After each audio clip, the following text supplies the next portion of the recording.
You ever seen a breakfast radio episode? No, I don't know. Is that what this comedian from South Africa is anchoring now? Is presenting now? No, it's actually I think I don't know how they call themselves, but now they're pivoting to they're almost a podcast to now. Um. It's a radio. I think in New York, some have African Americans. Okay. Um. Yeah, we're live now. I got the link, so let me send it. Got the link. Yeah.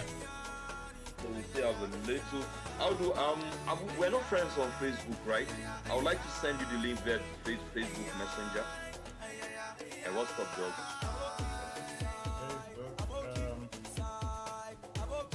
So how are you gonna do that now? Because Okay. my friend is Okay. Okay. Well, we can go on. My WhatsApp is just. Yeah, I can see it. So I'm sending the link. We actually have 3 people live. Thanks for joining and Happy New Year, everyone.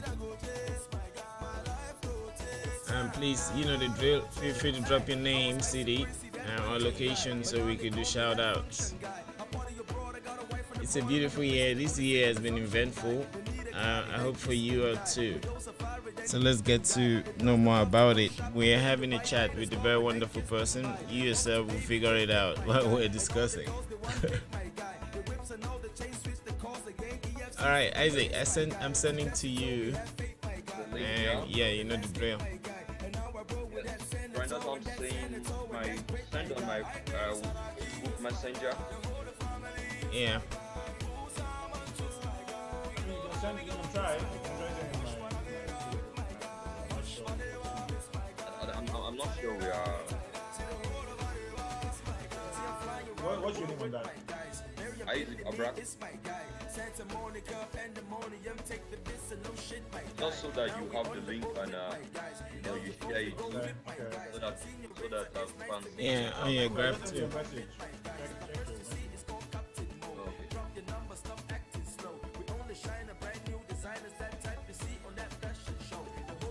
The problem now that if you're sending it to my messenger, then how do I connect? So I'm using my iMac. How do I connect to the iMac? That's what WhatsApp is the message. You don't have WhatsApp on the you're using a computer, right? Me? Yeah. Or just a phone. Yeah, you can do WhatsApp from the browser, web.whatsapp.com. No, I know. I'm just saying he's saying that he can't send you WhatsApp. He has my WhatsApp. Okay, okay. Send it by WhatsApp. Yeah. Yeah, that's what, I sent what to I'm you. saying. That my phone is down now, so I can't access my WhatsApp. You know. Okay, No, send me, no, just send me the link. Send me the link. Send me the link. Yeah, Facebook chat Yeah, there. on WhatsApp, on Facebook. Brian, have you Yep. sent it to me on Facebook? Yeah, on Facebook. No, let me send on Facebook now. Yeah. Ice Prince has this remix. Is it? There's one remix that he has that I love to listen to. That I forgot it. There's a lot of songs that I like, man. A lot. No, but man, these guys from 2010, the Bunch, all of them, they actually showed us something, man. Anyway, me when I really started noticing music, Yeah. it's I think from 2004. This Agatha Moses. Is it Agatha Moses? You remember Agatha Moses? I think she Agatha blew up Moses. big time. Like Danfo Driver, Agatha Moses. These are like people that blew. It was normal for them because there's this no, you don't know Agatha Moses? She's Nigerian. So let me put you on to one of my new guys. His name is Blackbone. Okay. Check that out as well. Yeah. Please do. So Brian, send the link. I sent I'm it sure on we're live. Facebook. Yeah, we're live already, and thanks everyone for joining. I'm sending it already.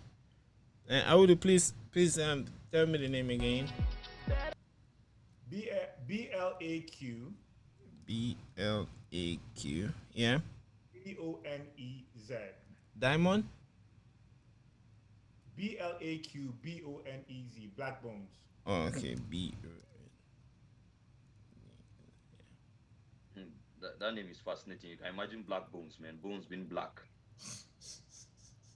Yeah, so That is he's an interesting guy already. I see shut up. So that would be a nice way to start the new year because I've been watching this show a while ago. This one? yeah, that's a older one. But the new one called BBC. Okay. They're gonna hear that one. Who are you talking to? They follow me talk, fine. Sure you know this is the stacks, who they play with you. Share the level not too clear, what you trying to do? Shut up. All right. Well, while we start chatting, we can actually share screen and show some of his stuff. So yeah. So if you got the link, we can proceed. Let me see. Big flash, big dance, see fresh, got feeling. What happened? Black Bones BBC. I'll just play the BBC now. Actually, Isaac, you sent the link already. Yeah, I've sent the link already. So Okay. how do you should have it now? All right. So when we're ready, we're warming up. There's disconnected. Please feel free. Like I said, you can drop your name, city, and shout outs and stuff like that. We ourselves we can do it from this end. Thank you. Yeah, I can see it, but I can see the link. But what am I supposed to do with the link? You can just share on your social graph. share it, okay, Yeah, I'm sharing on my wall too, so that we can. I mean, and the video too. That's almost an anchor for you to pick it up. If you want the actual copy, I could send it to you after this. So if you want the actual copy of the episode. Black Bones. Is Black Bones in Nigeria or Yeah, in Nigeria. okay. Black Bones. Okay, cool. I've shared mine. Black Bones. Man, I'm having a blast here. This is a cartoon. the visual I'm watching here is a cartoon.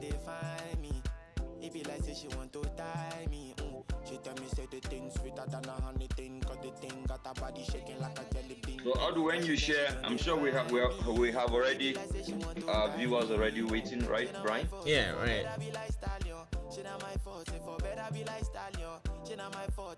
Oh, Inko. Yes, I see Jackson. He says, I'm here, guys. Greetings to you all. It's been a while. Shout out to the entire Chocolate City crew and the short black boy MI era and the boss Audu himself for putting Africa on the entertainment map. Mashallah. Thank you. I missed this.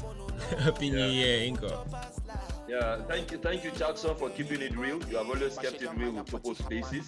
I remember when I posted the flyer, he said, "Wow, that you really like to learn from out." Thank you for being here.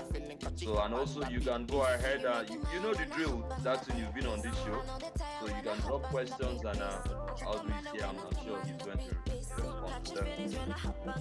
Yeah.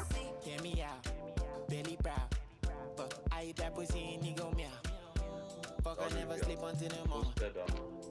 I'm ready.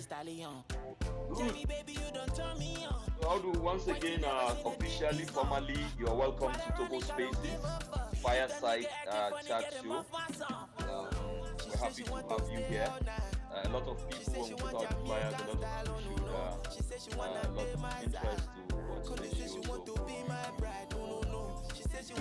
Service to introduce you, just allow you to introduce yourself, and most importantly, please just cast your mind back to growing up. I mean, take us through the journey of your life, just so people can get into, I mean, the real picture of how you became Audu Maikori, Mr. Chocolate City, Mr. Incredible. I'm sure. I'm not sure I'm Mr. Incredible. That's MI. But All right. hello, everyone. My name is Audu Maikori. I'm from Kaduna State, Jaba local government from Dura. My father and mother are from basically the same village, Dura, and my mother was from Kwai. I was born in Kaduna, and Ahmadu Bello University, and we moved to Lagos when I was about 5 or 6 years old. I do many things, and I was on a call before this, and we're just catching up, and someone was saying, "Look, you do so many things." I said, "Yes, I agree that I'm a jack of all trades. I'm master of none, but I'm happy to be master of none. You don't have to be a master of everything, but you can partake in many things. And I think that life is just really around how many things you're able to do while this heart is still beating, because one day it will stop, and then the question is, how much did you get off of it?" Mashallah. Um, one of the smartest people that I know is my elder brother. His name is Yahya, and he used to drop so many nuggets. A very wise man, very very wise. And he would say, I remember this was a long time ago, and it's interesting that I'm remembering now what he said maybe 15, 20 years ago, maybe even longer than that. He said, life is like money, and every day you're alive, you're spending it. So the question is that what are you spending it on? And I just recall that quite recently. And the question is that what are we spending our lives on? Some people spend their lives on one thing, researching how to make airplanes, for example, for some people. Some people spend their lives doing medical research. Some people spend their lives doing music. Some people spend their lives doing, preaching the gospel or being imams in mosques and things like that. So there are different things you can spend your life on. I believe that I'm going to spend my life. I've spent my life doing different things that were of interest to me and that are able, I feel, to move the needle.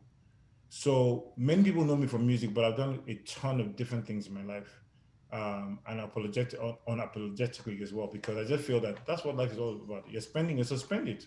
Why spending on one thing when you can spend it on different things? So that's sort of what it is. But I had a great background growing up. My father was an attorney, lawyer, and my mother was she was a teacher at first, and then she went in and studied home economics and started focusing on hospitality and like food and beverage businesses. Okay. But she gave that up to raise the kids. She didn't want to be a full-time work wife. So what she was an entrepreneur. So I think my first foray into entrepreneurship is actually sort of from my mother in a sense, because she was the one who started like selling things. She was selling gold. She was selling wrappers. She was one of the biggest suppliers of wrappers from Lagos to Kaduna and in Abuja as well. And she was selling gold, and she was also even like one of the major distributors for Coca-Cola in Lagos. Wow. So Yeah. she did quite a few things. She did contracts.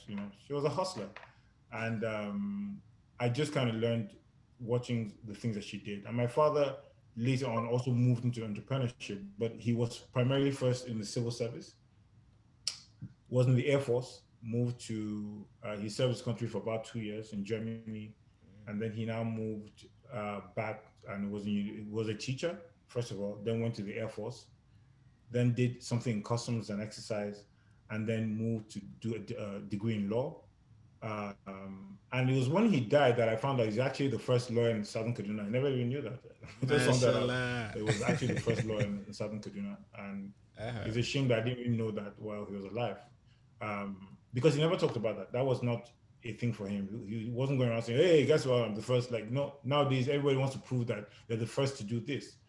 But yeah, so that's sort of my background. I don't know if that answers some of the questions, but that is my beginnings. Mashallah. I mean, Right. it's amazing. Yeah, you have actually touched a lot of things in a very wise way. So that gives us a context to dig in. And before I jump maybe to a question that popped into my mind, uh, the fact about your father not really like putting things like that, they're not really important. And I guess the way nature is, right, you discovering it, I think it had more of an impact than if you actually knew it while you were alive. Perhaps if you knew it, it would have made you a little bit more lazy, relatively speaking, because you'll be spending some time to trying to tell people that your dad is the first lawyer or being, like we humans, or being putting I don't that think it would have yourself. made a difference. You Well, see, people are different. yeah, true. I'm not that guy. I'm True, not that true, guy, and I true. wasn't raised that way. Okay, yeah, yeah. So I Well, I don't was think it would just have made a thinking, yeah, difference. I get it, yeah. So anyway, so you doing a lot of things. You know how fashion actually goes 360 most times. Let's say in the 90s, you had, even in the 60s, you had the trousers that the legs kind of expanded. We called it apaga in Cameroon. And then after a while, slims came in, and then again in the 90s and 2000s, early 2000s, the apaga came again, and then slims are now there, and perhaps maybe they will come back.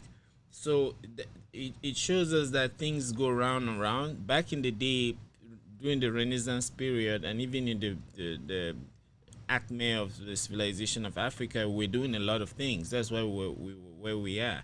And then people got to specialize, and it looks like we're coming back to the era where you survive by doing many things. You see, that's what actually gives people relevance. It's like a currency today. So, well, but we can pick one and then see how you maybe got to it or how it's related to the other things you do. So, why music? Like, someone of your way of thinking, upbringing. How did you really see music as some kind of a game that you should get into? Um, I think music saw me as somebody you should get into, not the other way around. I think that's really what happened. Mashallah. Music, That's music even saw you. better. What did you do? Is it why the music see you? It's like if music is like this lady that sees people and picks to be with them. What is it? Is it your character? Is it your training? What did you do? How did you guys get a date? Well, you see, destiny happens to you. You don't happen to destiny. And what it simply means is that yeah, things happen and they're beyond your control. And that's why, like just before we started the show, I was talking about Isaac was talking about biblical, and I said Yeah. life is not just biblical.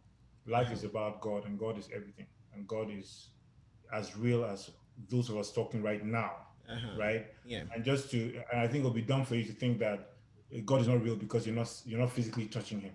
I'm Yeah. not Right. physically touching any of you, right? Yeah. And I'm having a conversation with you guys. Yeah. Right. True. True. And I was telling someone the other day during, I think it was last year during the lockdown, and they were seeing all these churches, virtual churches now, people preaching virtually, Yeah. and thousands of people online. And I said, you see, God has always been virtual. We're only catching up to His ministry. Mashallah. We just thought that it was about having a physical building, and then that is church. But even the Bible tells that the church, your body is a temple of God. Yeah. Right? It talks about your body being a temple, not you didn't say your building is a temple of God, it said the body. But just going back to that, and the reason why I talk about destiny is that my father was in the choir. In fact, my father was the choir master. My mother was Oh in the wow. choir as well.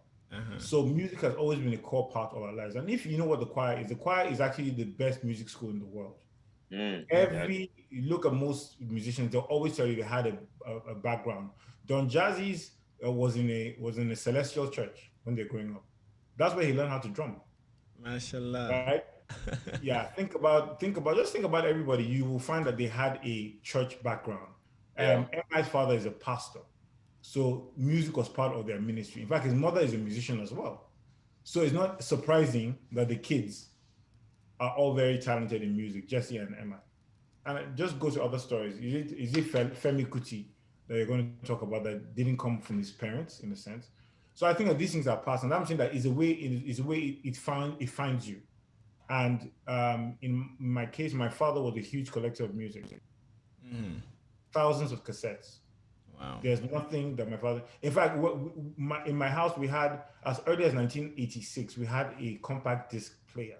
I know Mashallah. that we're one of the few people to have it in Lagos because we lived in Lagos, and I was in King's College then. So in my class, King's College is a school for very respectfully elite, prestigious people who come from really connected families. So Yeah. Right. when I come to my class, I'm telling them my dad just bought a CD player, and nobody in my class, nobody in my form had a CD player. You know that you're one of the first guys in, right? So Yeah. I think that gave us a start. The second thing was that he got us a music teacher. So we had a piano. He bought us a keyboard. When I was 11, he bought a keyboard. So we had music lessons. So that Mashallah. began to, you understand? So there's that orientation already. Yeah. And then the reason why the biblical thing is also important was that every morning and night in my house we had uh, Bible study, and Bible study was preceded with singing choruses. And my father would teach us, okay, Aldo, you'll do the alto, you'll do the bass, you'll do the soprano. So he taught us Oh, all wow. those parts, you know. Oh, So I know how to sing. I just don't have the voice for it. They're two Mashallah. different things. So Yeah. I know how to sing, but I just don't have the voice. Um, It's in the but my head. father had a great voice, and my mother did as well. So he would teach. I mean, Christmas carols, like all those songs, we sing them with the parts and with he could read the musical notes. So I came from that background. So again, that's why I said music had already found me.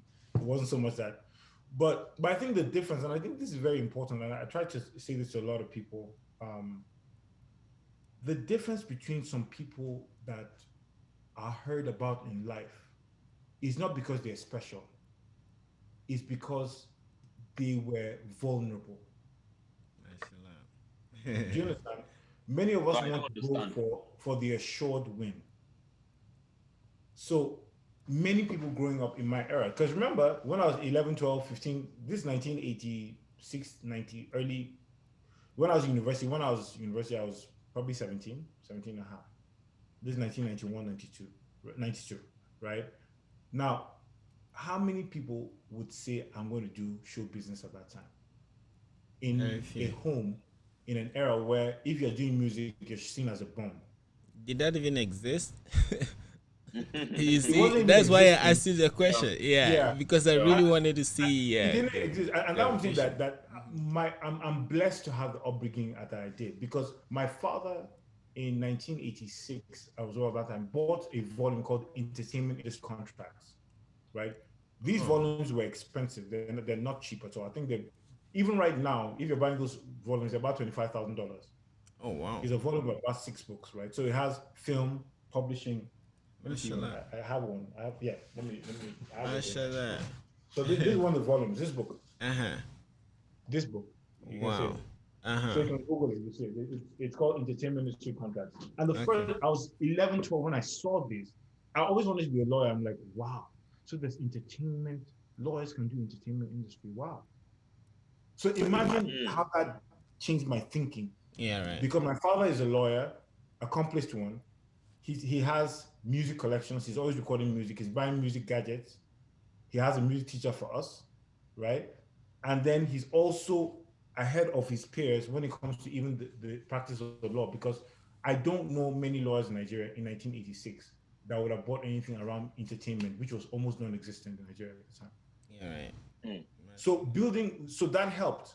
But remember, it's not just about the environment, it's about your mindset.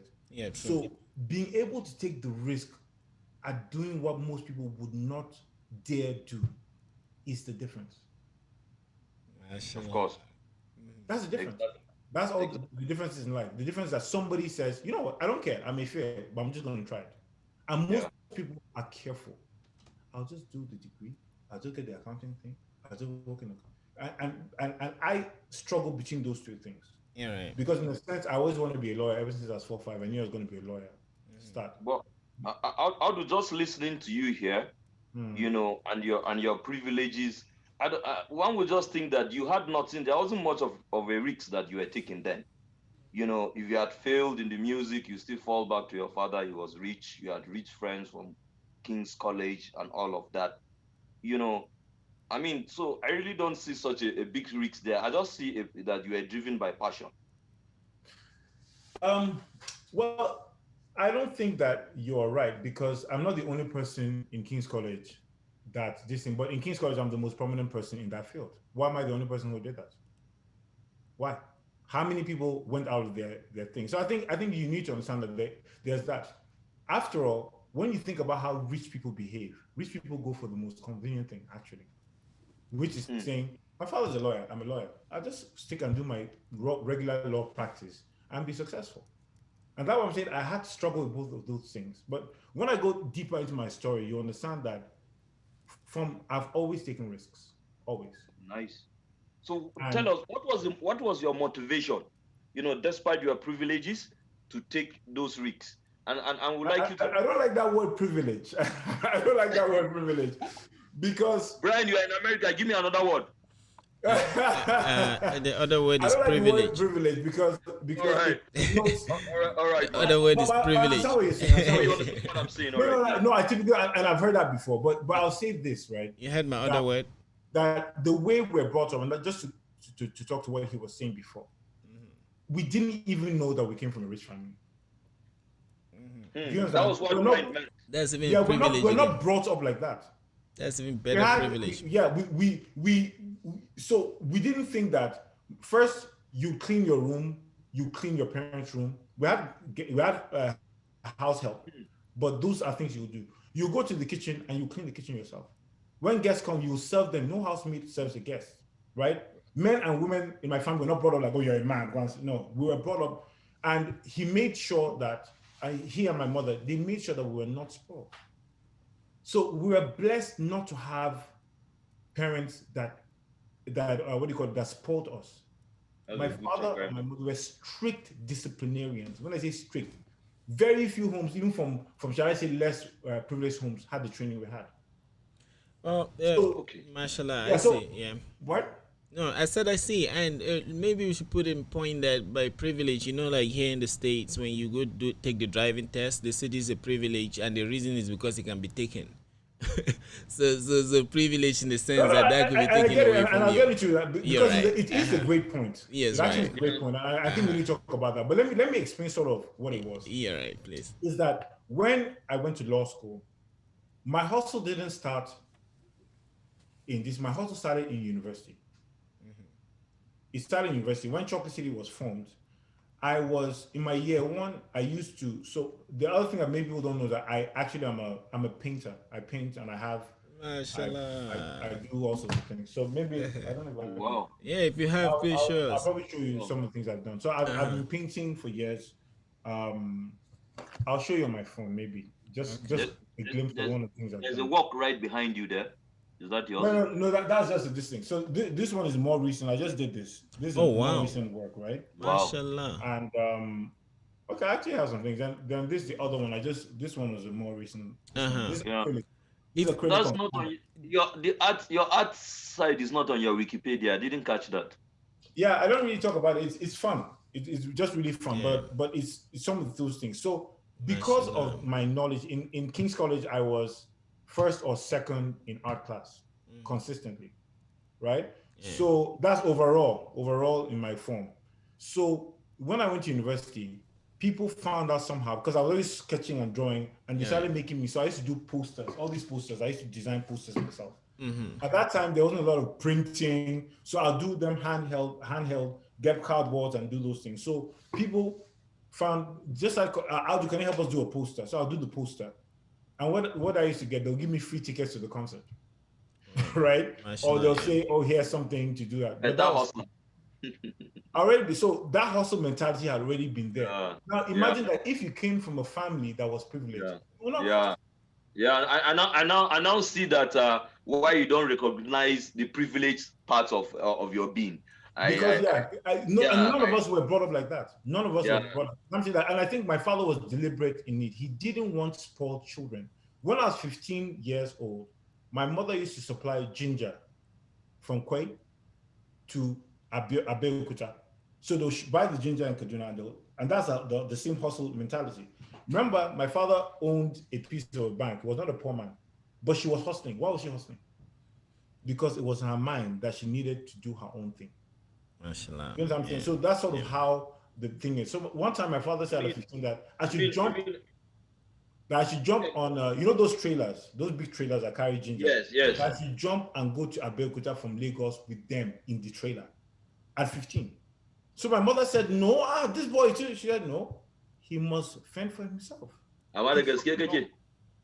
Yeah. Mashallah.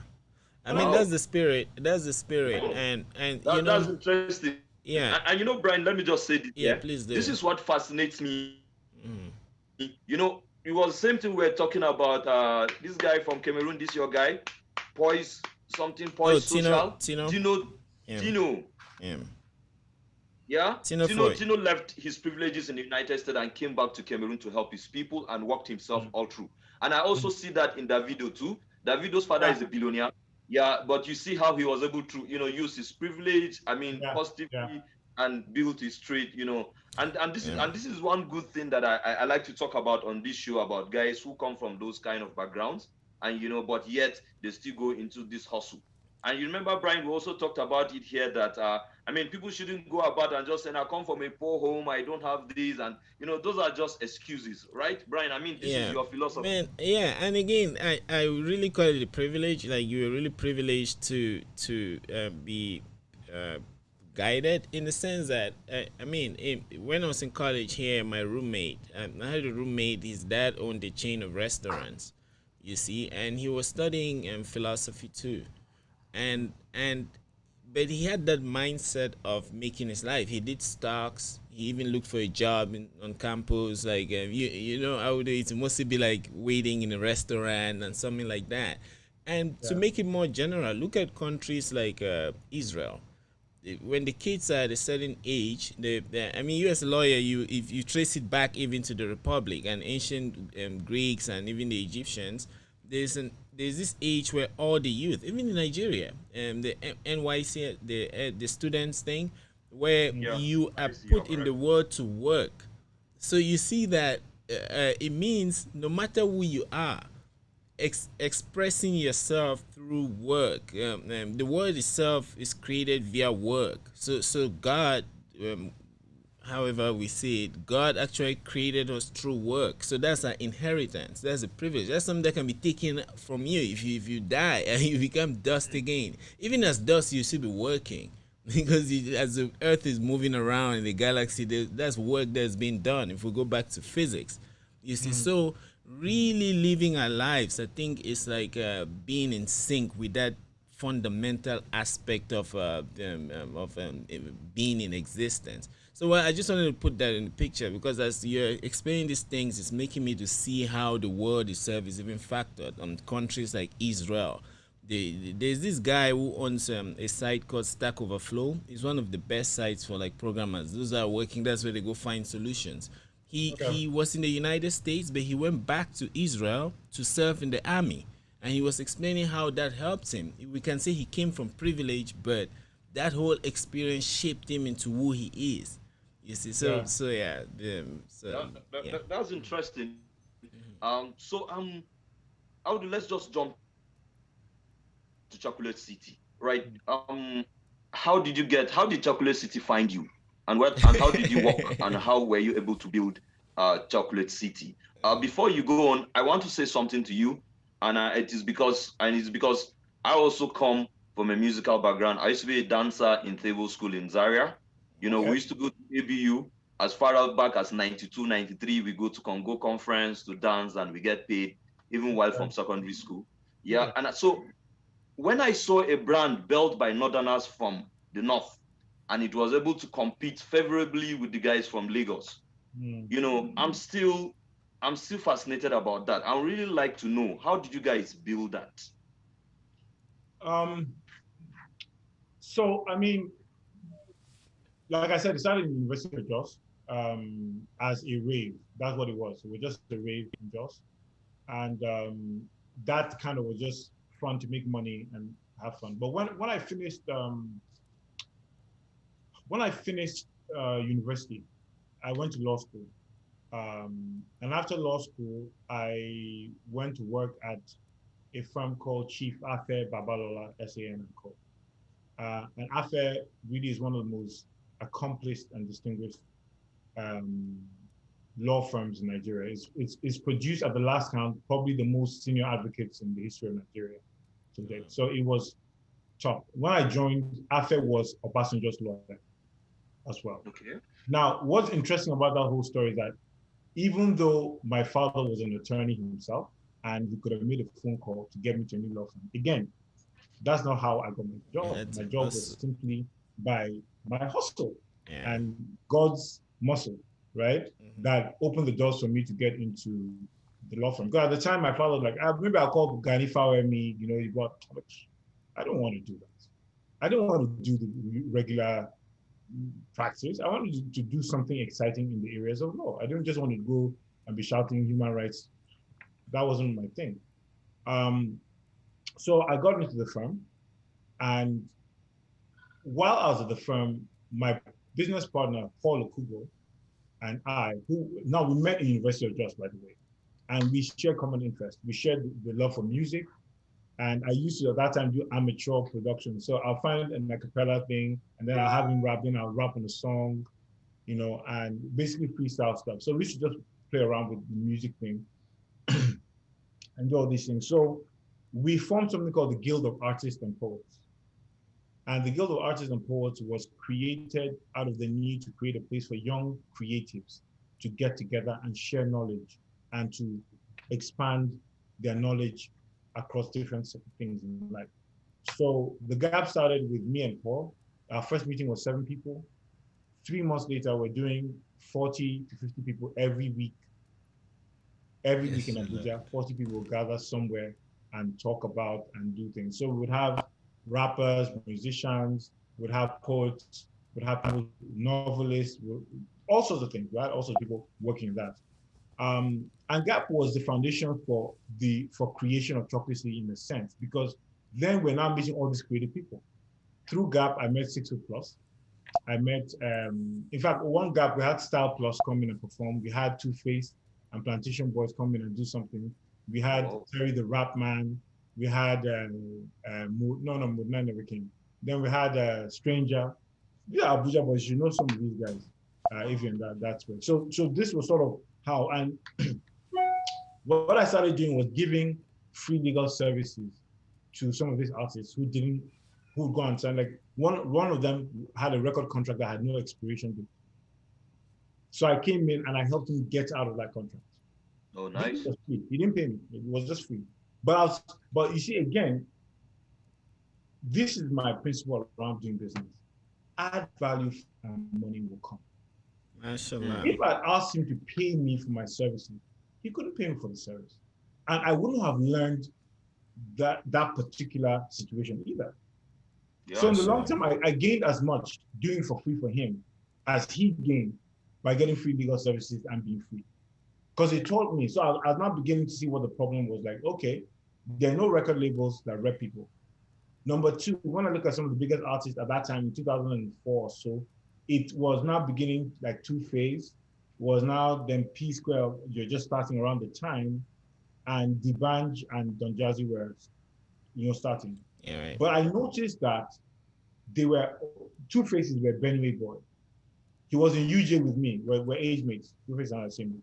He was in UJ with me, and we were friends in UJ. Then they had a group called Bad Manners. Then I noticed too that P Square, they're just boys.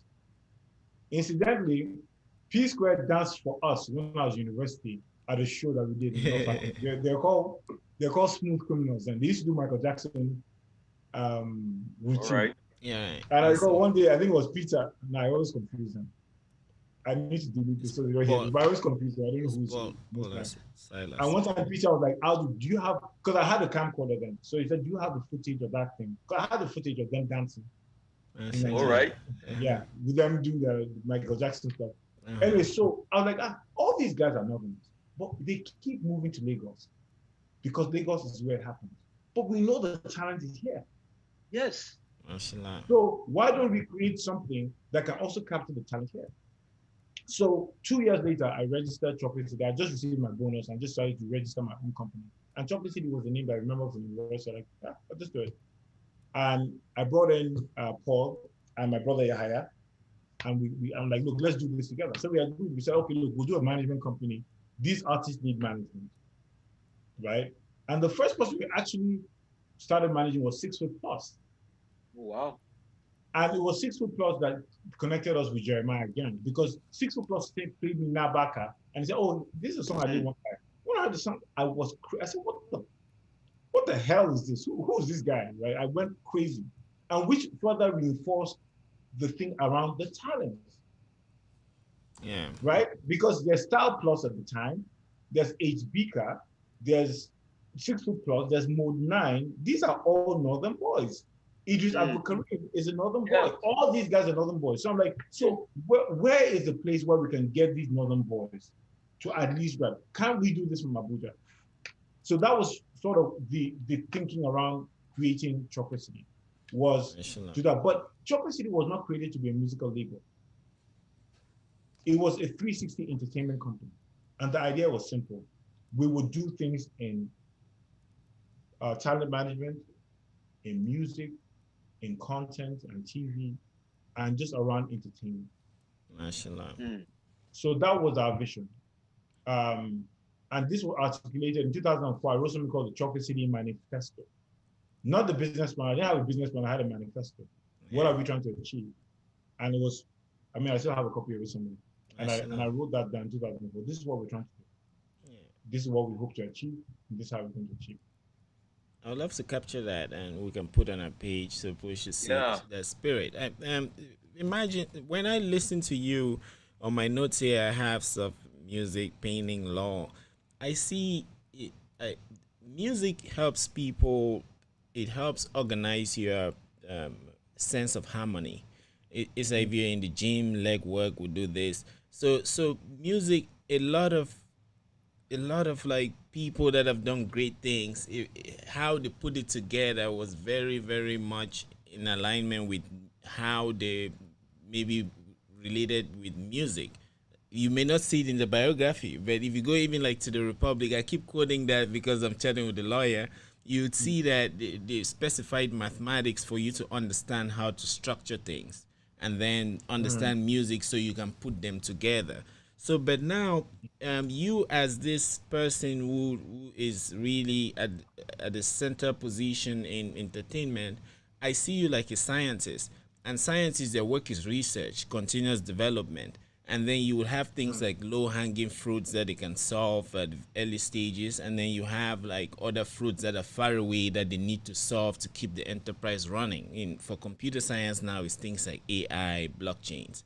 So in the spheres of entertainment, what do you think is the platform provided by Africa? What are some of the low-hanging fruits, and what are some of those things that at the level of Africa, even Nigeria and the world, that the entertainers like yourselves are looking forward to and really need to handle so all of us can have a better life and enjoy entertainment like we enjoy science or engineering? So you know what's interesting? My wife was saying something to me the other day. We were driving out somewhere, and she said something which I was like, she said, I can't remember the context, but I know that she said something. She said that, I'm like, it's interesting how white people, we're looking at colors, like in some homes, and they had these really bland colors and things like that.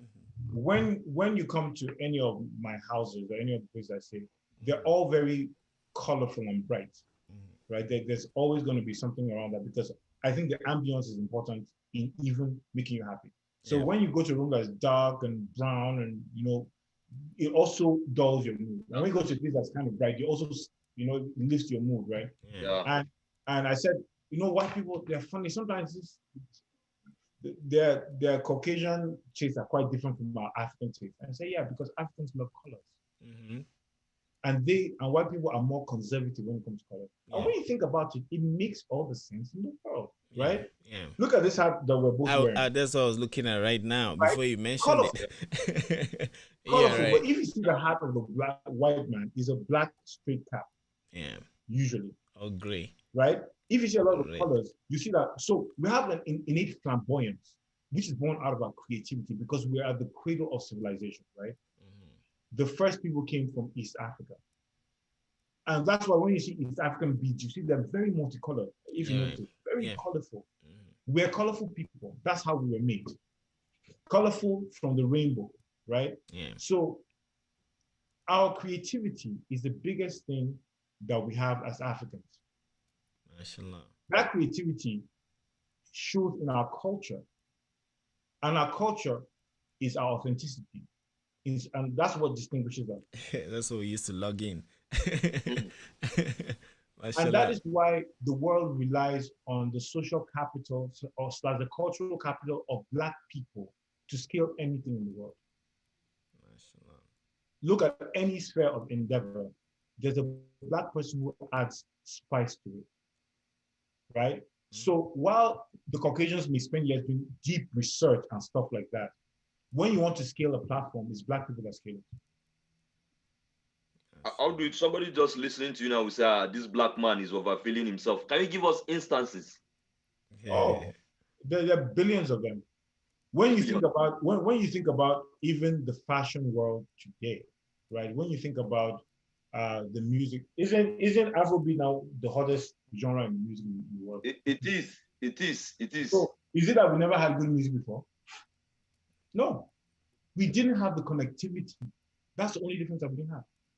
Warming up too. You know what I'm saying? We didn't have the means to reach a broader audience. They did. So when Michael Jackson releases a song, the whole world will hear it at the same time. But when Sonny Okoson releases a song, nobody will hear it. Yeah, The difference is that the social media has aggregated and opened up our access. So you're going to see more and more geniuses coming from Africa because now we have as much access, or at least much better access than they did before.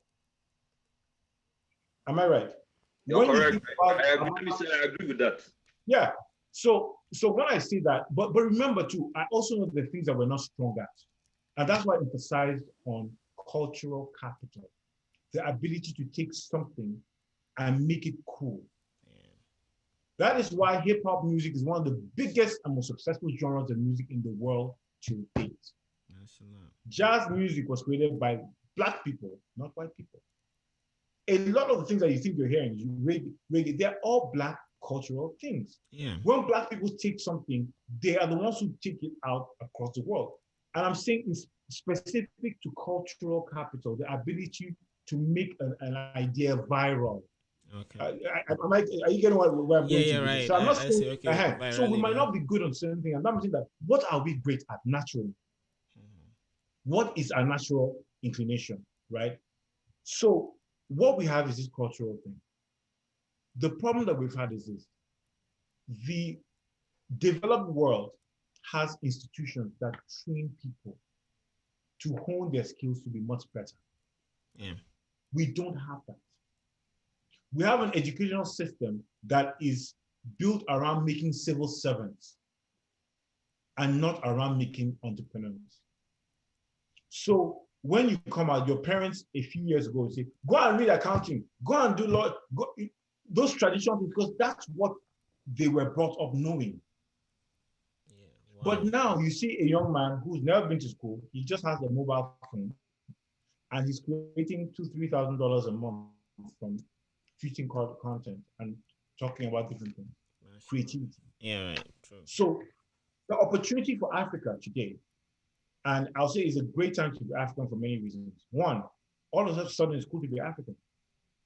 You've been in America for years, you know what it is. Yeah, I don't know how long you've been there, but you've been there for 10 years. I mean, yeah, right? Not just the aspect that people want to show that our team or our arena is multinational. There's also that spice that you can feel that you are given you are sculpted as somebody that has this spice. In my experience, I always feel that, and when you say it like that, then now I can recollect and see that this is what it meant. It's really, especially in the real American stuff. You're called African booty scratcher before. Yeah, before these things, you see what I mean? Yeah. Now exactly. you say, and you might. This may sound very, very basic, but I'll say it anyway. Do you know that half of the hype around being cool African today is because of Black Panther, the movie? Oh, I see. Okay. You won't believe that. Okay. It's a huge. Okay. Oh yeah, Wakanda. Yeah. I mean. Yeah. So of course, everybody has seen that movie, and so I think it's a good platform for you. It's a good example for you to talk about what you mean by that. Please tell us what things. I didn't like the movie, but it makes us it puts us in a kind of place. Please go on. What it did was to highlight our culture. They wearing kaftans like this on the show. All of a sudden, the sale of kaftans in the US went up. I was in the US at the time. I was at the time meeting with a film commission, right? A state film commission. We're having conversations about doing some things across the continent between Georgia and Lagos. And Black Panther was released around the time. First of all, people used to go to cinemas wearing dashikis and kaftans and all African things. They would take pictures and selfies. They were so excited about a story that depicts Africa because that's where they all came from. The second thing was that we're like, so Africa can be cool, Wakanda, vibranium. Was just the image. Yeah, right. But it was told only by film. Only film could capture that. Yeah. And film for the first time depicted that the accents were used. And like, that's a cool accent. All of a sudden, the accent I used to laugh at now is like, that's a cool accent. Yeah, it was nice accent. So Why is the French accent sexy? Because the movies tell us that the French accent is sexy. That's the only reason why we think it's Yeah, sexy. true. That's They it. can't speak English. I help, need help with the, like they don't say. And this is the same thing we'll do in a Hausa man will say, and you laugh at him. But a French man who's worse than the Hausa man is applauded because the movies told us that French people are sexy. Yeah. Right. Who told you they're sexy? Movies, media, culture. Right? Yeah. Why is Afrobeat so cool? Everybody plays Afrobeat now. Beyonce came to Ghana to shoot a video. Jay-Z is on that stuff. Right? Yeah. I had a talk with Jay-Z was a year ago at the Rock Nation brunch with Kevin Hart, and they were talking about Africa. Hart. Yeah, like, they really want to come to Africa. They want to come. Yeah. I'm like, so how come you guys never done it? Like, we just never had the right. They couldn't say it, but what they were trying to say was, we never knew that there was an opportunity to actually do anything in Africa, because the impression of Africa was that there's nothing going on there. Very true. So what I'm saying is that the technology, media, cultural capital are the strengths that we have. We're very creative people, but we need to hone the skills by getting the right education and training. We need a mind shift from the traditional models of what success is to what it could be. It is happening, and we need to just build on that. We also need a network, because Nigeria should not feel that they're big. Nigeria is nothing. If you look at the poverty index of Nigeria today, Nigeria ain't popping like that, guys. Let's be honest about that. We just have a big population, but there are countries that are doing significantly well per capita. Yeah. Ghana, Rwanda, South Africa, all these. So it's time for us to link up together. And now that we have this African Free Trade Zone thing, which was effective January 1st, this is the time. And what it means is that there'll be no tariffs on certain goods and services. For 90% of the goods and services traded within Africa, right, there'll be no tariff. There'll only be 10% on certain goods and services, meaning that you can go and start your business in another country. You can move your hat to another country and if it's not in that list, you don't have to pay a lot of taxes on that. So it means cheaper movement of goods and more return. Yeah. So we're at an opportune time. This is the time. Mashallah. Thank you for that wonderful picture. And the more you tell me these things, I feel gingered to proceed. Isaac, you have anything? If not, I have some stuff. I know you have something, and you know this is what you have also advocated for. You know, Brian is a big critic of the Cameroonian music. Brian wants Cameroonian musicians to do new music, to go back into Cameroonian archive, Cameroonian history, Cameroonian ancestry, and bring out their heritage, you know, and polish it and sell it to the world. I mean, and this is what you are talking about here, Audu. But I mean, given the social, realities of the socio-economic realities of Africa, right? How you have been there before, you have managed a lot of guys that have come straight from these communities, from this kind of situations. How would Africans, use this economic hardship, these disadvantages, to propel their arts, in doing something new?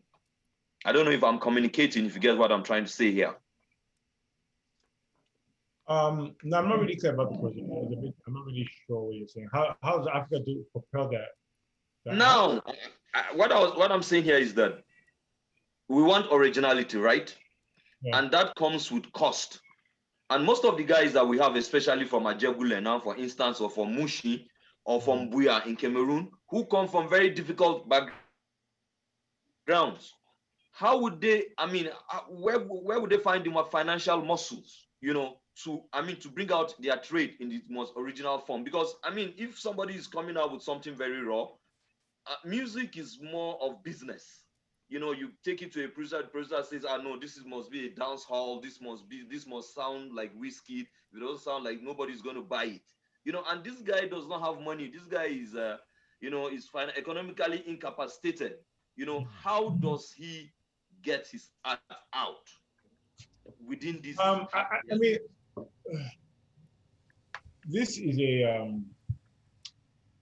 it's a complex question because there's so many who's. in this question. There's so many, there's so many answers to the question.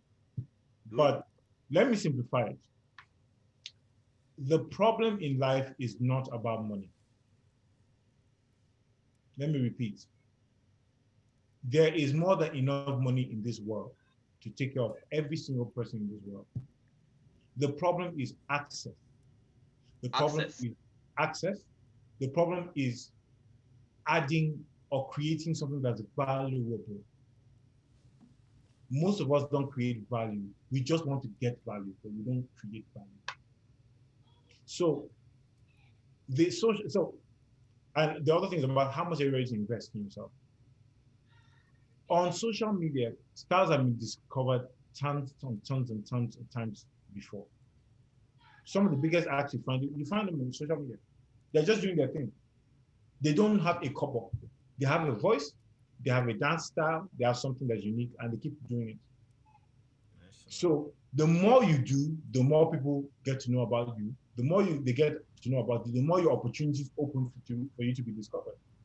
That's one. Number two, not everybody's going to make it. Not everybody's going to make it. People think that not everybody's going to make it. That is a fact. Is that godly or that's capitalism? Oh, that is godly capitalism. That's godly capitalism. That's godly capitalism. Because God gave to different people different talents. He gave one 5, he gave one 2, he gave one 1. The one who had 5 went and brought 5 more. The one who had 2 went and brought 2 more. The one who had 1 said, well, I just have 1. I'll keep it. You see, the word of God is so practical. People just it's very simple. What you sow, you reap. Right? Yeah. And So, yeah. Oh, sorry, go on. Yeah. So the question really is this: what have you sown? How much have you sown? And in all fairness, shall all of us that sow, is every seed that is sown that bears fruit? No. So we need to be realistic about some of these things and saying that, look, not all of us will make it. Yeah, right. But we have to be diligent and keep working to make it happen. So for those unknown and undiscovered artists, you have to be diligent. You have to be on your grind. You have to work hard. You have to improve your skill within what you have. Yeah. It's always about I posted something on my Facebook, my Instagram a few days ago, and it was titled, "What is in your hand?" Mashallah. What is in your hand? Stop worrying about what's outside in the world. It's for the world. What is in your hand? Today, as I sit like this, if I lose every cover I've ever made in my life, if this is working, and this is working, then by God's grace, I can begin to rebuild. Mashallah. So it's about here. So just keep doing it. Just keep doing it. Just keep doing it. That's all. That's the only way you can succeed in life. Wow. Thanks for that. I mean, I have about 3 notes to add on that. The first came from you about social capital. When you really did your explanation and you painted a picture of what social capital meant, I actually saw an answer to that question. And then when I was growing up, I realized something, that there are certain things that you need to have first and then other things will show up. An example is a car. Right? You may think it's expensive to have a car, and then worse is maintenance or fuel. How do you fuel it? But when you get a car, you would have fuel every day. I don't know how. Friends could put it. There are people that may want to use it, but we grown up, if you look at your lives, you will notice that even the phones, when phones came out, some of us would think, I don't need a phone. That's the excuse you give your friends. I don't need a phone. I need to buy credit, right?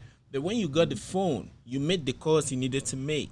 And you send the text messages you needed to. Where did that money come from?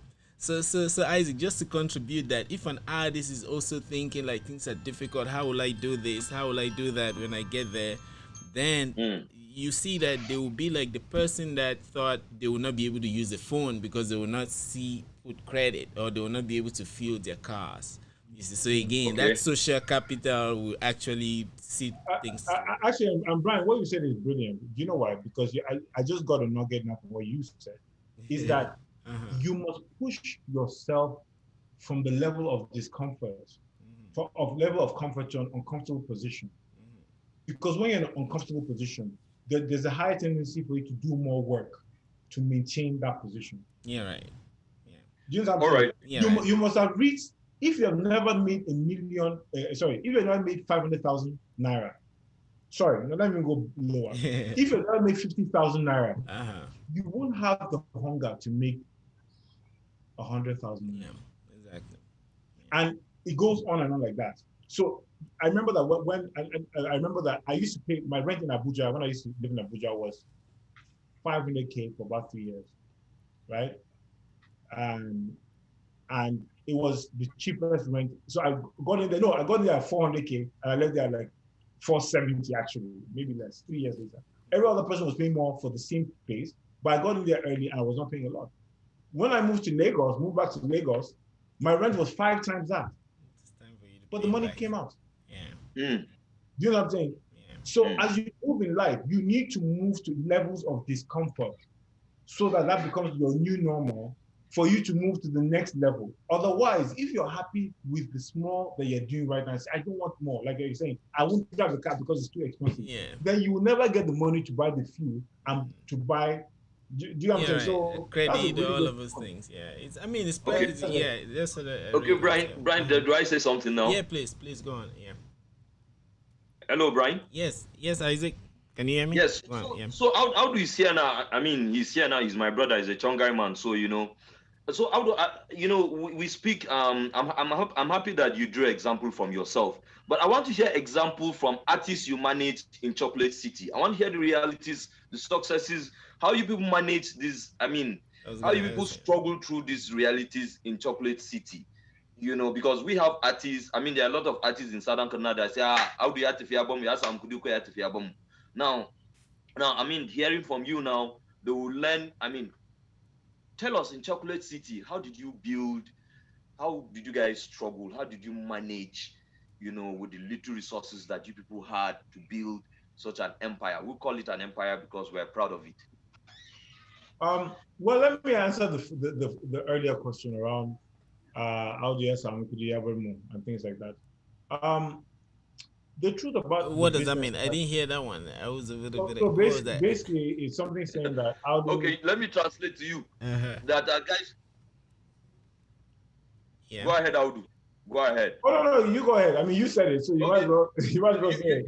You are a Cameroonian now, so this kind of communal feeling. We are from Southern Kaduna. We are together. Yeah. One of us broke out. He made it so big and so nice in the industry, and there are a lot of talents from the community. So they now feel how do don't make money in just now can't move again. They can't help us bring out talents from our people. That's what it means. Mashallah. Okay, I see here.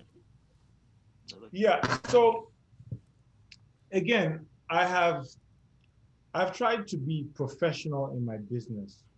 I've tried to and just FYI, my younger brother sings very well. Okay. I didn't sign him.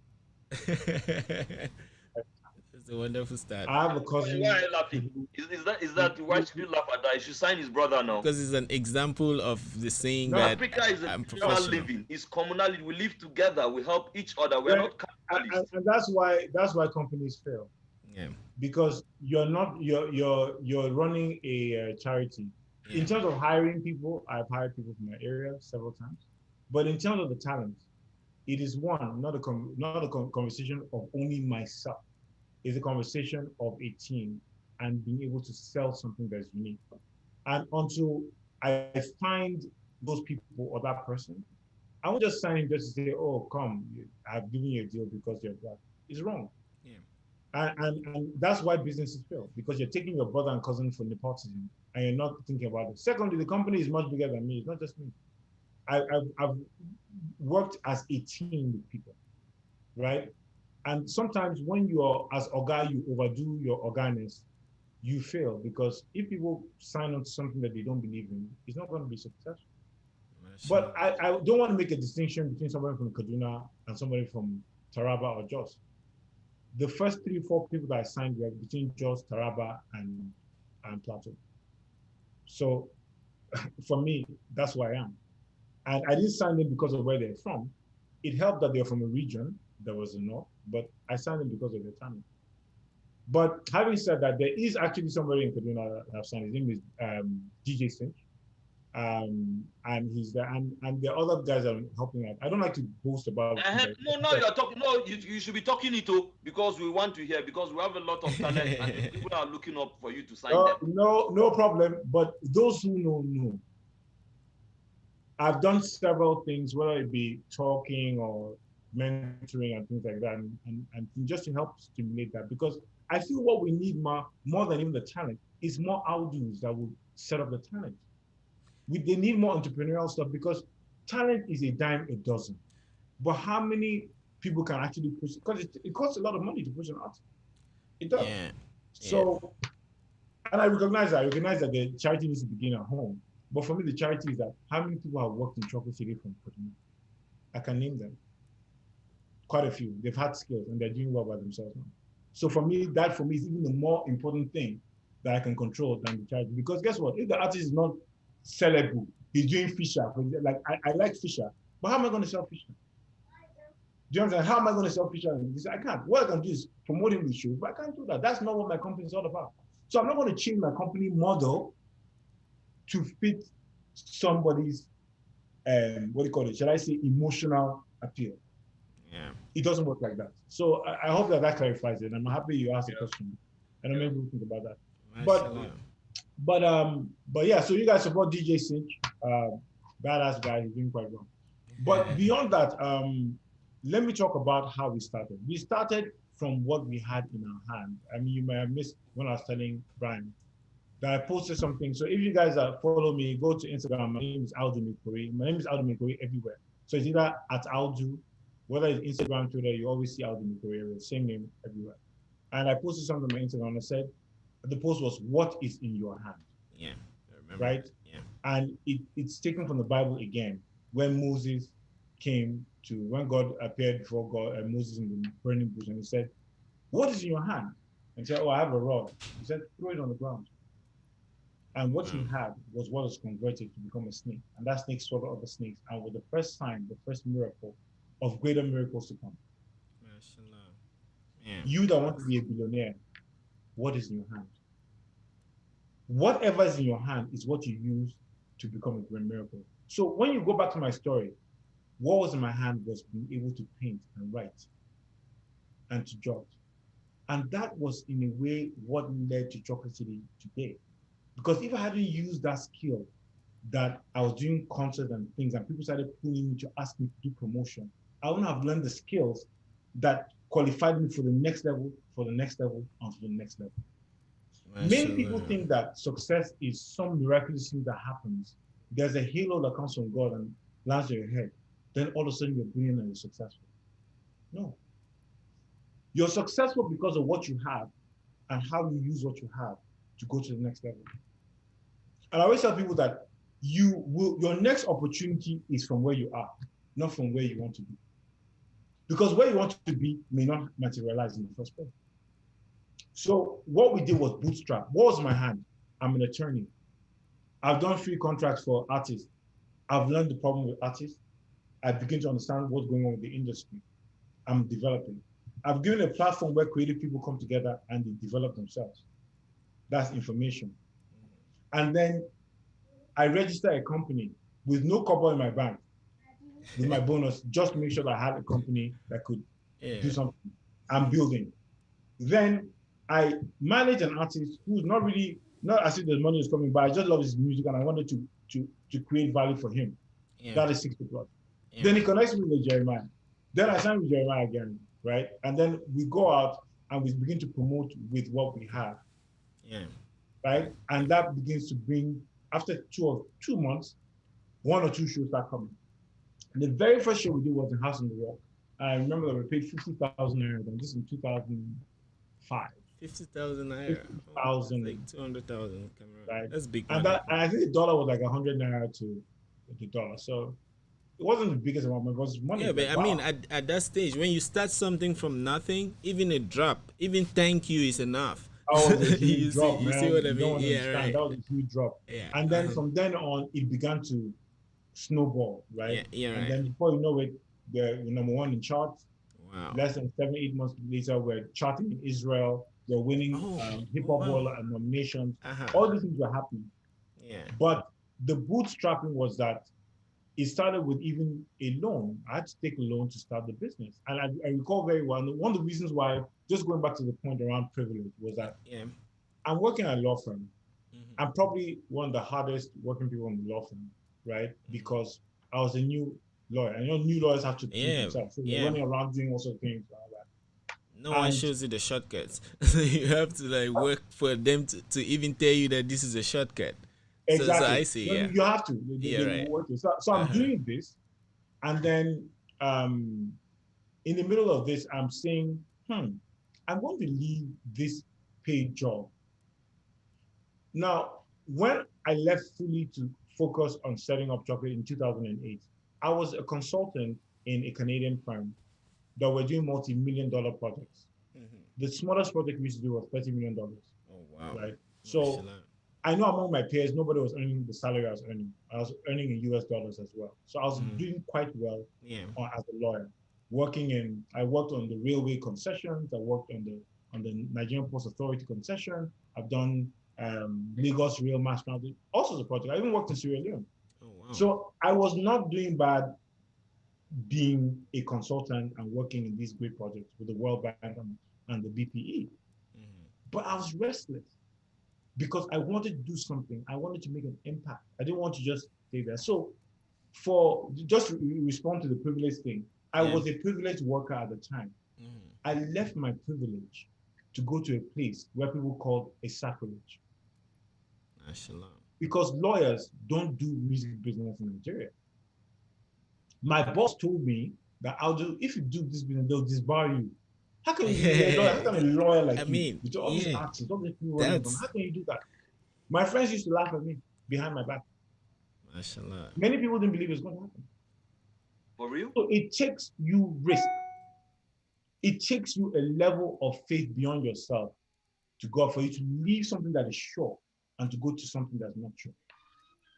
To leave a steady salary and be looking for money how to pay other people's salary. And at the time, it was I quit my job just before I got married. So you can imagine starting a family. Then you're starting a family with zero. And the money that you even have, you're saving it. You're just finished doing what you know how to do in Nigeria. And then the small money you have now, you're trying to put the money. That woman really loves you. Oh, she's an amazing woman. She's an amazing woman. She's 50% of the success that I have, no doubt. Yes. Because you have to have the right person as well who believes in your dream. And I told her something. I said, look, I have a calling. I've been told to leave. God has told me to leave this job and just launch up and focus fully on Chocolate. But it means that there are going to be some rough nights. It means that sometimes there will be no money. What do you think? She said, go with it. Just go. I'm with you.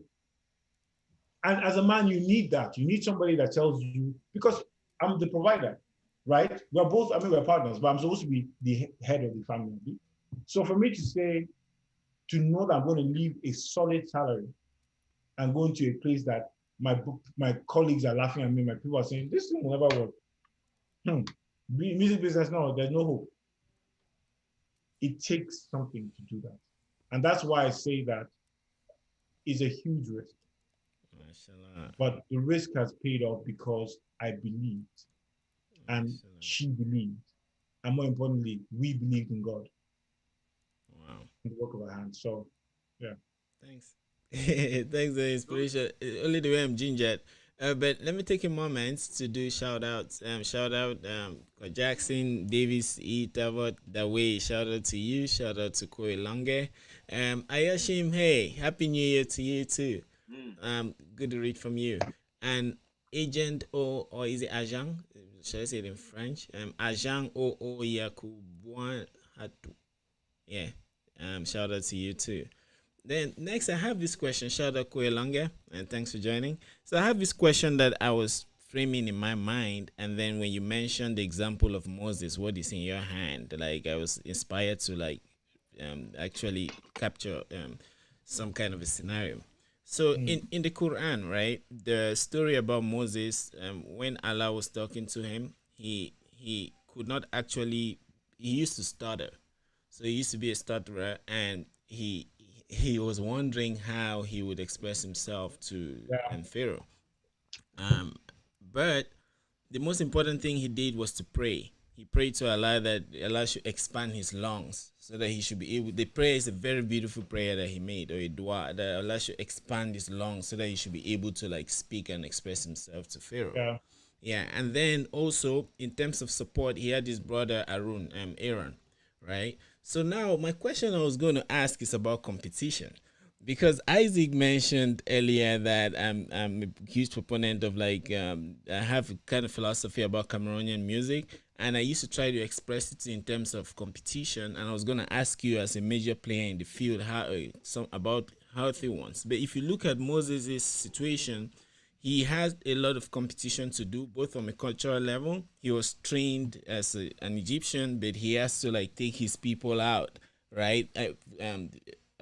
With another identity. So those are competing. Even in his soul, there's some kind of competition. Then, for on the healthy side of it, his brother Arun was there to support him, but I didn't really see any competition there. Like maybe some ego battles, and then you know how when two people are trying to lead a company and they start fighting, and then that's how most companies fall out. But you see, he and his brother, they actually went together and they actually succeeded in taking people out. So to shoot to my question directly, uh, a lot of artists, a lot of us too, when we try to venture as entrepreneurs, we face unhealthy competition. Sometimes we don't even know if some interaction with someone is to just shatter your dreams, or is there to like enforce you and give you that hope to continue. So please, if you have some instances, give us that. But what is the role of competition in building something, especially for us Africans, and how should we curb it? How should we manage the unhealthy aspects, and how should we also radiate this positive energy so that the competition that we put out there should be something that should snowball into greatness, and where we can explore that social capital that you explained earlier? Well, yeah. I mean, I think most people that think about competition, I think they're just imagining competition. Okay. I'll be honest. For the most part, many people are just thinking, they're just paranoid. Yeah. Listen, if I start my company today and I say I want to do a radio show, right? I'm going to call it Chopo Space. I'm going to call it Audu Spaces. Mm-hmm. All I'm trying to do is do what you're doing.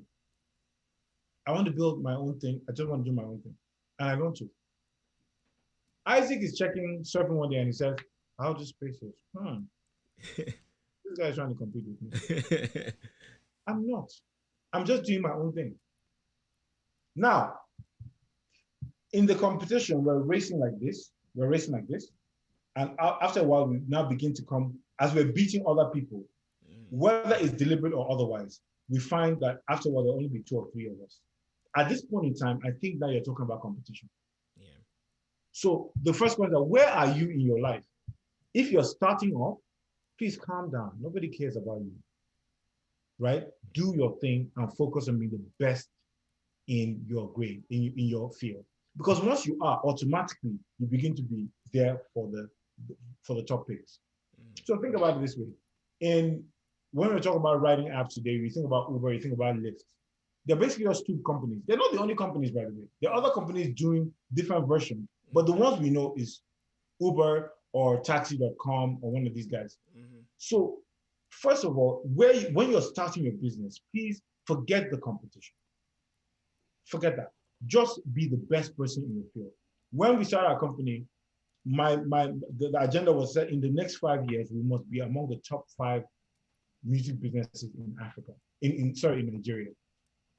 No, I think the top 10. And we said automatically that means that, and if we're top 10 in Nigeria, it means that automatically we'll be top 10 in Africa, because Nigeria is a big chunk of the conversation Africa.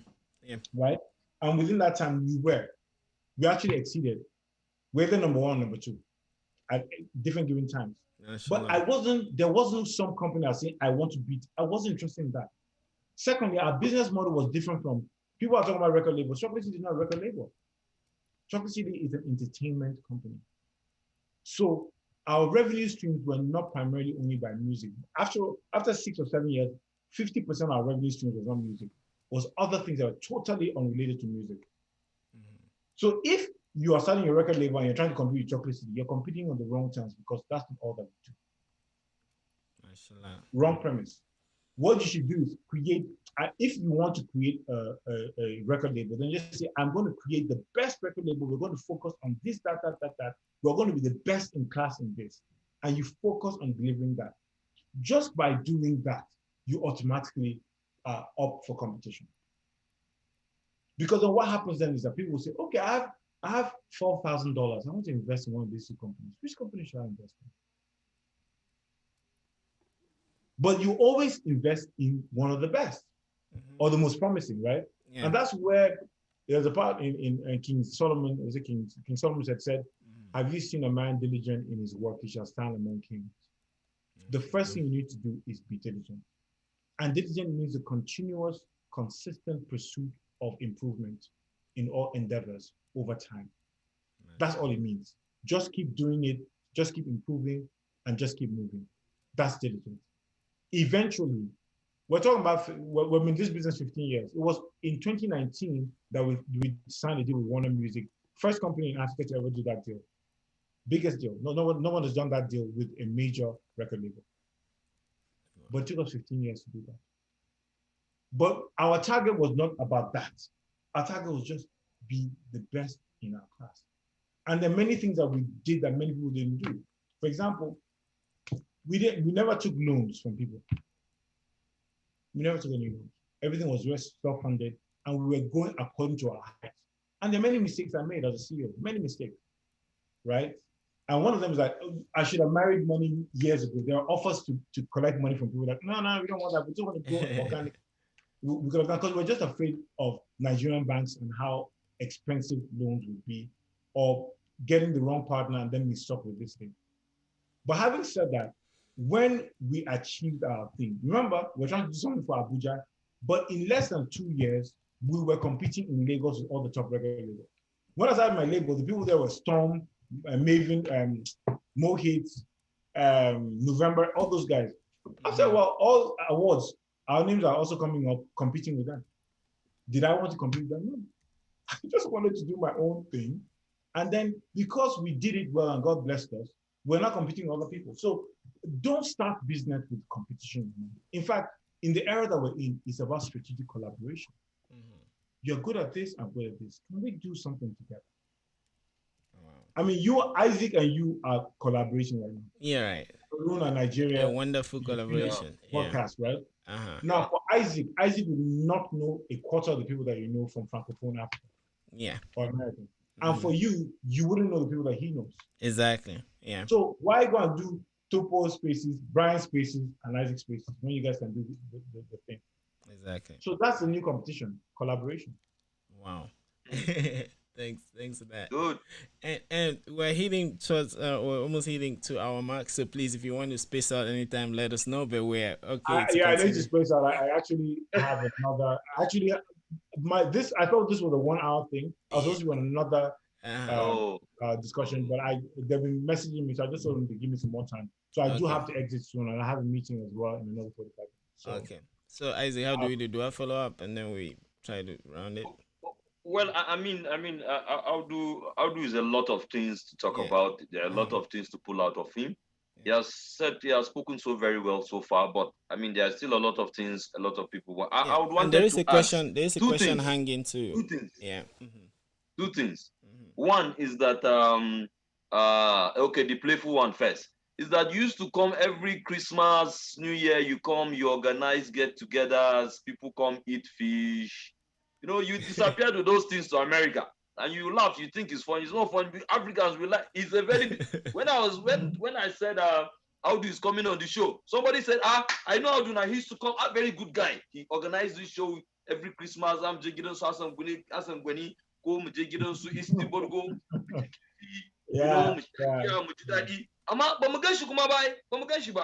That is one. Yeah.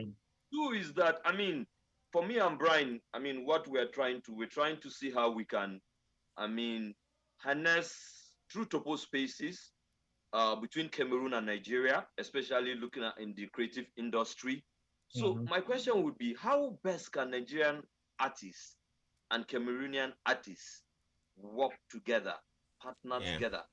Are there opportunities? That should be the question. Are there opportunities for partnership between Cameroon and Nigeria in the creative industry that could really, I mean, benefit both countries? And you know, I think you've answered. You guys already answered the question. That's not a question. You already did. Yeah, he says we are like an example. Right? Yeah, I don't know if I only know that I'm asking a question. If I answer it, I don't know. Maybe you have to tell me what you have answered the question. You see, the problem with smart people is that they're so smart that sometimes they outsmart themselves. So what you've done is you've already answered the question, which is that this alone is a Anglo and Francophone conversation on two sides. Cameroon and Nigeria is represented here, right? Yeah. But on a regional perspective, you have Anglophone Africa and Francophone Africa represented here as well. Yeah. And then you also have the US that is plugged into it. Yeah, right. Like a glue. I did want to respond to something about Cameroonian music and about how that needs to develop. Yeah. Everybody has his own time in life. All the noise they're making about Afrobeats, it will wane down at some point in time. But we're forgetting that when I was growing up, Cameroon music was what my father and my mother used to play. Mashallah. Thank you for saying that. We've been trying to say that. No, that's the craziest music, by the way. By the way, no doubt about that. They have that lockdown. But times and seasons come to different people. Mashallah. And right now, it just happens to be Afrobeats time. It doesn't mean that it's not going to move. So I think that the conversation should be the biggest songs. Also, you find that Yemi Alade does. Yemi Alade did Johnny, and she did a French version of Johnny. I'm looking for my Johnny. Yeah, that's all. Yeah, and it took off totally because of the French part. So I think one thing that we have to do is get more Nigerian artists with Cameroonian artists to do duets, collaboration again. The same collaboration we're talking about. Same thing. Yeah. Two artists come in and do one song in English or broken English and one in French or broken French together. That's all. And the problem with us sometimes is we're impatient for the seed to grow. But trust me, prayer and fasting does not make a seed grow faster. Even God will not change that rule for you.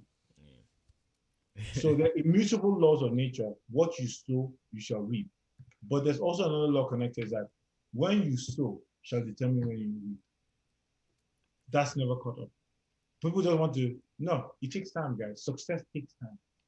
So you started already, this is a fantastic platform. Just keep building and just keep reiterating. Now, the other point around my Christmas parties. Yes. I was laughing when you said that because the real reason why I started doing them was this. I really love people. I deeply love people and I deeply love my people. But I found out that there was a disconnect. I spent so much time in Lagos. So each time I come for Christmas, I'm like, look, let people just come. Let me just meet people and let's all meet ourselves because we're all doing great things, right? Yeah. Different people. Our people in Kaduna are probably the most talented people in Nigeria. No doubt about that. Like I told you, when you hear the intelligence, but I think sometimes we're too much in our head. We have to be careful about our heads because our heads have so much information, but action is movement. Movement is not about perfection. It's just about just doing and perfecting as you go, right? So the idea was like, let's just meet, let's hang out, let's vibe and let's connect. But I think there are other things that are happening already. Quite a few things are happening in Kaduna already, and Kaduna is actually expanding very slowly, but really great in a great way. So I think that what I did is just small compared to what's happening right now, which is bigger, better, smarter people are coming up doing creative things all around. So, excuse me. So I think I just love my people, and when I come back, we'll continue. The party continues. But the kind of parties is more economic parties. where we're celebrating. Oh, I just lost my farm. Oh, really? How many? I did 50,000 chickens this year. Fantastic. Let's celebrate you. Because entrepreneurship is the only way Africa can be self-sufficient. Mashallah. That's the only way. And you guys are entrepreneurs right now. I remember that Isaac he reached out to me through several people. Unfortunately, around the time I had several people also asking me for. So I was in mixing. I didn't know who was who. Yeah. To be honest, right? So many. So I did 3 interviews. Then I now realized that he wasn't because the names were similar. Yeah, maybe I just make my head. I'm getting old, right? So but just the consistency and the persistence.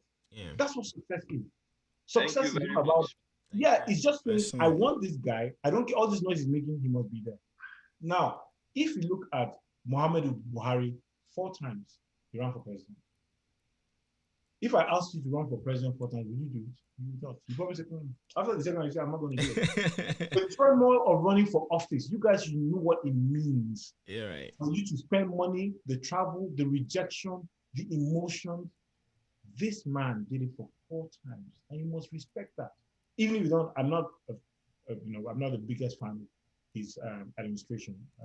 Everybody knows that. But you must respect his diligence. Yeah. So that is what we need. Just be diligent. Keep doing it.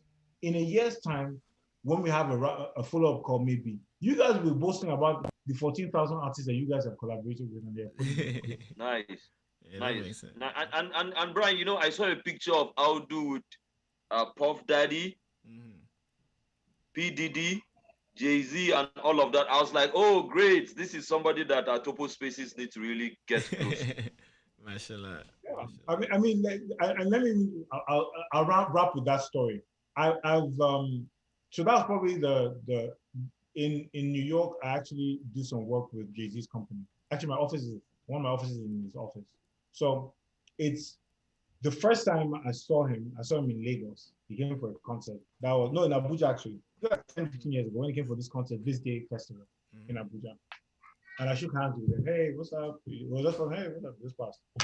Then the next time I see him in the office, and the third time we're having a conversation.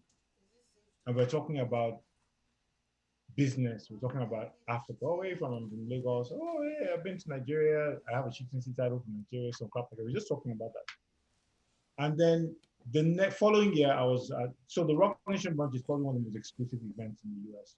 If you're in the music industry, you know the Grammys are around the Rock Nation Bunch.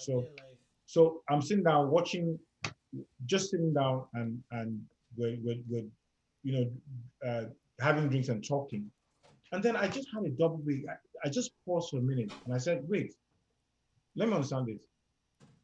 I used to watch these guys on TV. I used to play their music and recite their lyrics. And I used to think that I would never, ever get to see these people. Much less have a conversation and they know your name and they're having a conversation. I never knew that would be possible. And then one day, it's happening. So I just took a minute. I said, wait, Abu, just pause. Think about what's going on here. So this boy from Dura, Kwai, Jaba local government, Kaduna State, right, who used to listen to this and imagine what it would be like to even just see a concert. This is happening. Mashallah.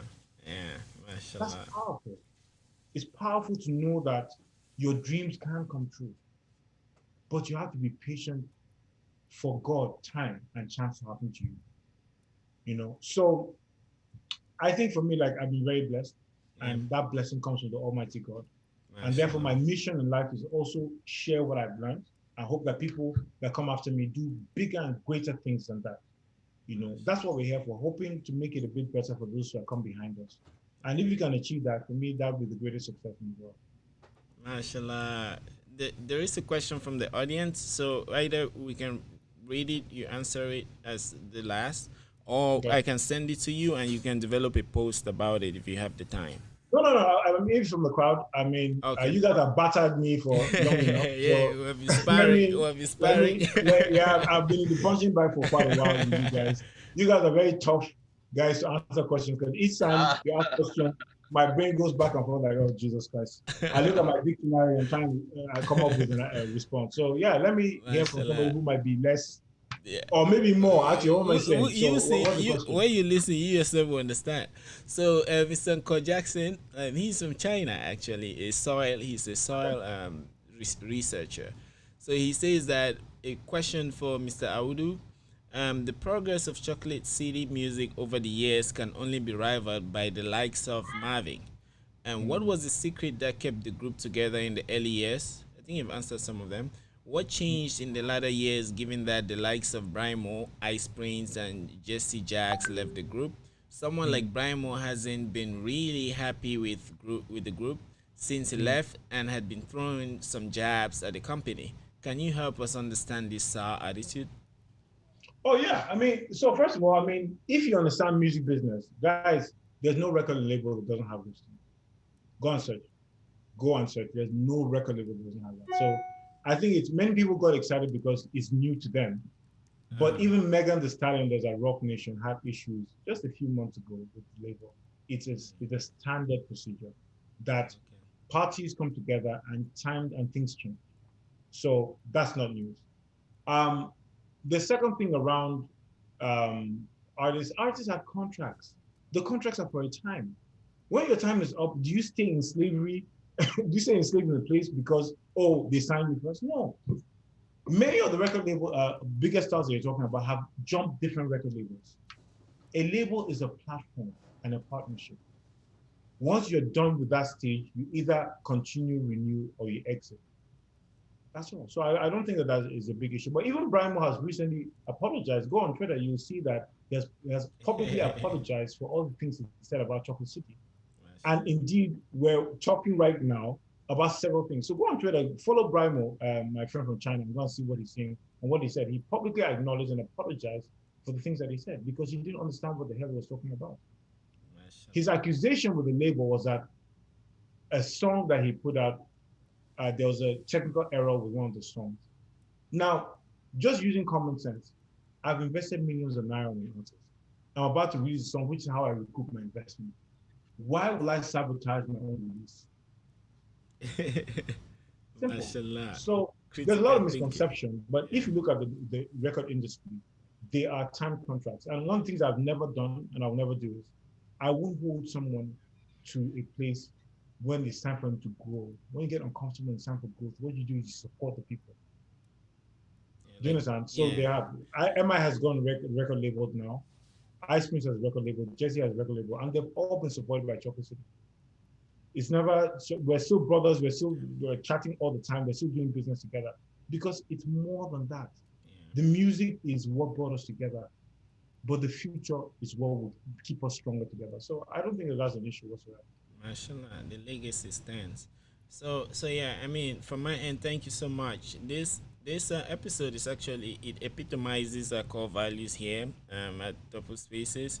We really want to paint the picture of life as a continuous process with the assistance of those that have actually experienced it, so that the kid in Cameroon or in Nigeria, in Sierra Leone, will listen to you and understand what it means for you to dream and actually sit in your dream and meet Jay-Z and meet these people, but to have that due diligence to say, oh wow, God is real, this is it, I was thinking about it.